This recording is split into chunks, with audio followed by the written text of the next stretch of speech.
Hello and welcome to Sitski training for lift operators, developed by CADS, the Canadian Adaptive Snow Sports, specifically for Mont Cascades.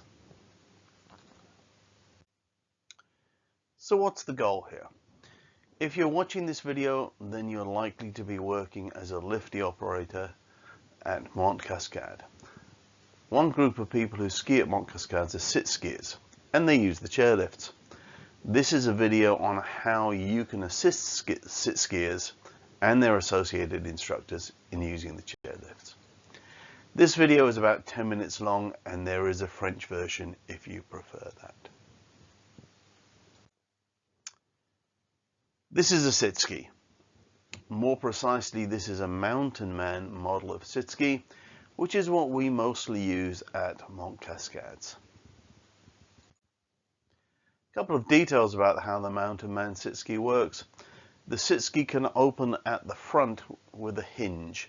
This creates a gap at the back under the seat and above the skis where the chairlift can go in. There's also a handle at the top at the back. Both of these things will be important for loading the Sitski onto a chairlift. A sit skier is usually accompanied by two instructors. The three of them act as a team, and they need to get on the same lift, the same chair together. Let's watch a quick video of how a Sitski gets on the chair.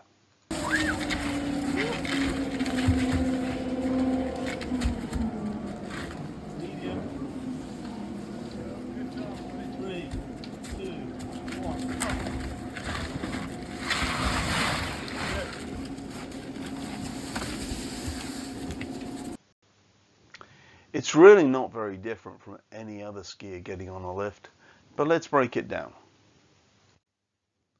Step 1, the Sitski has to be at the center of the lift. This is so that when the footrests come down, they come down either side of the Sitski without hitting it. Otherwise the bar can't come down.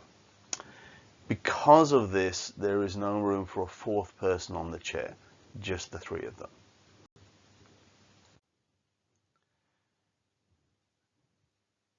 Step 2, as the chairlift chair comes behind the Sitski, the instructors lift the back of the Sitski. The chairlift chair slides under the seat of the Sitski and lifts the Sitski up.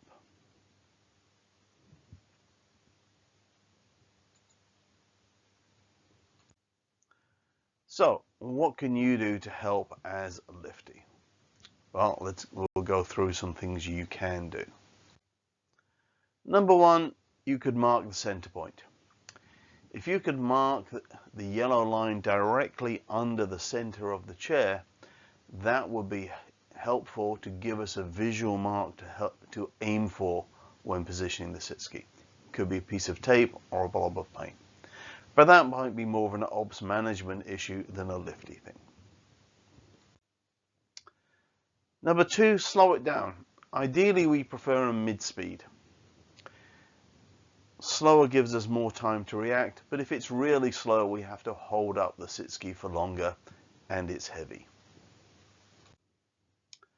Number 3, pull the Sitski back. We need you to step behind the chair, pull on the handle on the back of the Sitski to make sure it's as far back on the chair as possible. Number 4, don't swing the chair. For us, it makes things less predictable, more random. It just doesn't help for loading a Sitski. Remember, we're going at slow speed anyway.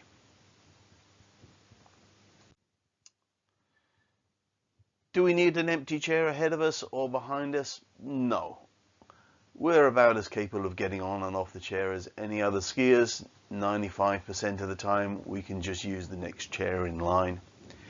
If the group ahead of us look like they're first time chair users and will probably fall over at the offload, we may leave an extra chair. If we are fiddling with some equipment and we aren't ready, we may leave an extra chair. But either way, we can take that decision. What about the offload? Well, let's watch a video again. No, full speed. 3, 2, 1.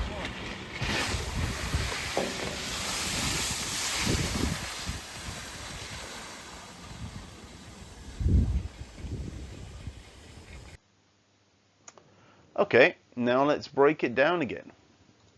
No, full speed. 3. The snow comes up and the Sitskis skis touch down just like any other skier. Okay.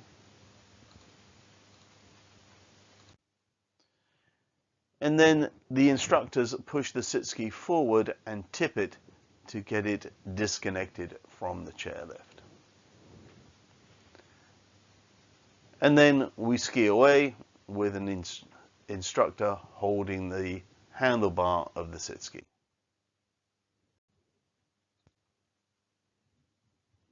So what can you do to help? Well, not very much, but firstly, full speed ahead. Usually we like the full speed, the momentum helps us. The snow comes up, and the Sitski is touched down, just like any other skier. Sometimes we might want to slow or stop for some reason, such as we might have equipment caught up with the chairlift or a ski fell off. Watch for hand signals from us, same as any other skier really. Sometimes a lot of snow has melted and the snow level is lower. Then the Sitski skis, and anybody else's, don't touch the ground in the offload area. Most skiers can handle this by jumping off the seat. But that's hard for us. Please keep the offload area built up with snow so we don't have to jump.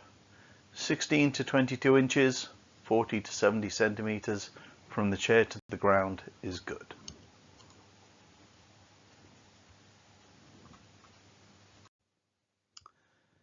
As a caveat, there are other types of Sitski.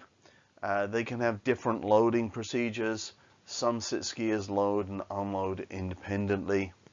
We might ask for something if we're training a new instructor. As always, when in doubt, talk to us. So here's a quick checklist.